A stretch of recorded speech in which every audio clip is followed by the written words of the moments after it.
Pokémon Day is fast approaching as February 27th will mark 28 years since the release of Pokémon Red and Green in Japan.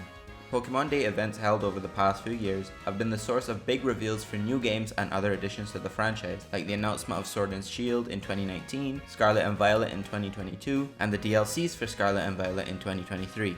From Generation 3 onwards, every Pokemon generation has had new games, another game or DLC set in the same region, and a remake of an older generation of games. And seeing as we've had a main series game released every year since 2016, it's highly likely that we'll see the announcement of the next big Pokemon title.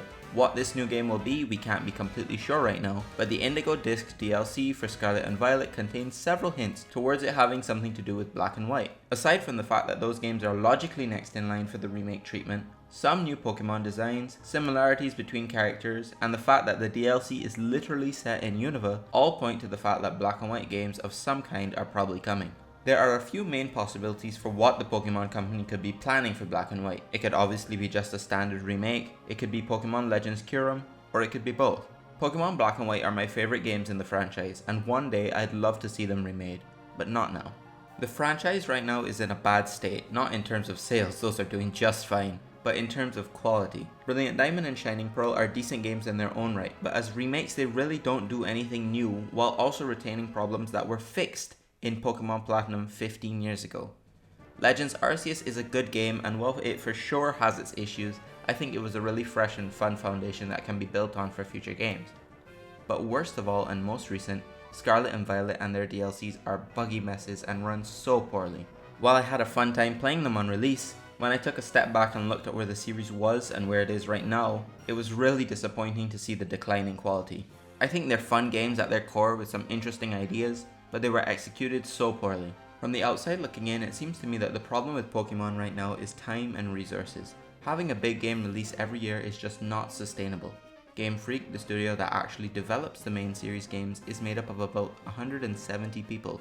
They also don't only make Pokemon games, they've worked on many other projects throughout their existence, and they're currently working on another game currently known as Project Bloom, not expected to launch until late 2025. Pokemon Legends Arceus started development in late 2018, and Scarlet and Violet started development roughly a year later, meaning that both games had a roughly 3-year development cycle with significant overlap. Whether or not you think Game Freak has enough people to be working on multiple big projects, with the current quality of Pokemon games, I think we can all agree that the largest multimedia franchise in the world should be able to afford to hire more people to help work on the games and make them better. They somewhat did this when they subcontracted the development of Brilliant Diamond and Shining Pearl out to Ilka, but from what I understand, Ilka was given an abysmal amount of time to work on those games. And between the other projects that they've been working on since those games released, and some of the really cool looking concept art that they created for BDSP, I think they could have released a much better game if they were given more time, resources, and trust from Game Freak. Like I said before, Pokemon Black and White are my personal favourite games in the series, which is why I'm so nervous about what they're going to do with them.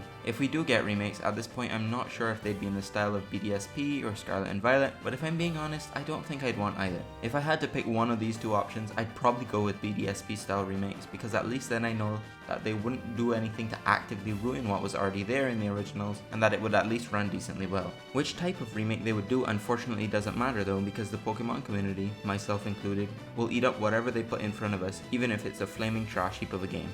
Writing this video got me thinking about which studio I would pick to remake Black and White if I had a choice, and two studios immediately came to mind. I already love the art style of Gen 5, so for a remake that could be somewhat familiar but touched up beautifully, I would love to see Team Asano, the studio behind the Octopath Traveler series. I absolutely adore the look of their games, and I think the Unova region would look gorgeous in the HD 2D art style. The other studio that came to mind, and this might be because of what I'm playing recently, is Atlus.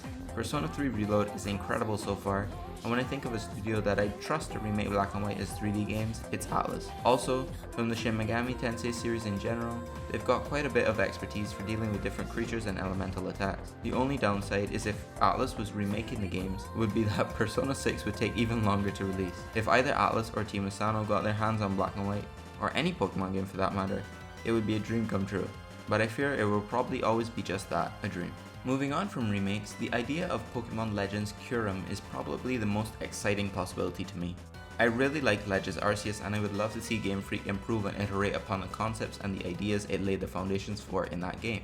While I love the focus it had on creature catching and the more action-based gameplay, I would love to see more actual battles with both wild Pokemon and trainers. It's been a while since I've played it, and I've been meaning to go back and play it again, but one of the things holding me back is the memory I have right now of how long and tedious the opening to that game was. Sun and Moon always gets a bad rap for that, and rightfully so, but Legends Arceus definitely gives it a run for its money. The story was not really that enjoyable to me, but I did enjoy Scarlet and Violet's story, so I think they're heading in the right direction there. I know a lot of people wish that the world of Legends Arceus had been one open world map, but honestly I prefer the smaller, more varied open areas, similar to Monster Hunter World. However, the expedition areas need more things to do, like maybe fishing? Some quality of life upgrades to the UI like a mini-map would also be greatly welcomed. If a future Legends game has a hub similar to Jubilife Village, I would absolutely love if there was a progression system allowing you to improve the area over time. For example, in a hypothetical Legends Kyurem, some settlers could have placed tents and founded Castelia Village, and over the course of the game you capture more Pokemon, the settlers work with them to build homes, a general store, a clothing store, a town hall, etc. Maybe the types of Pokemon you catch could lead to different structures being built or different building designs. I think that would be really cool, but that might just be me. And of course, a graphical upgrade of some sort. Hopefully the rumored Switch successor, releasing this year, supposedly, can help out with that. The third and least likely option, and the one that would probably lead to the most positive outcome for the franchise, they could just take a break. Just a year off, maybe 2, and by off I obviously don't mean not working on games, just not releasing them. I genuinely think that with an extra year of development time and a few extra people working on them, we could start to see Pokemon games that are truly excellent. Supposedly, the Pokemon Company has taken the criticism of Scarlet and Violet seriously. Hopefully they act on that, and we can see an improvement in the quality of future Pokemon titles. Pokemon Black and White means so much to me. Those games contain some of my earliest memories with video games in general and were formative to my love for video games on a whole.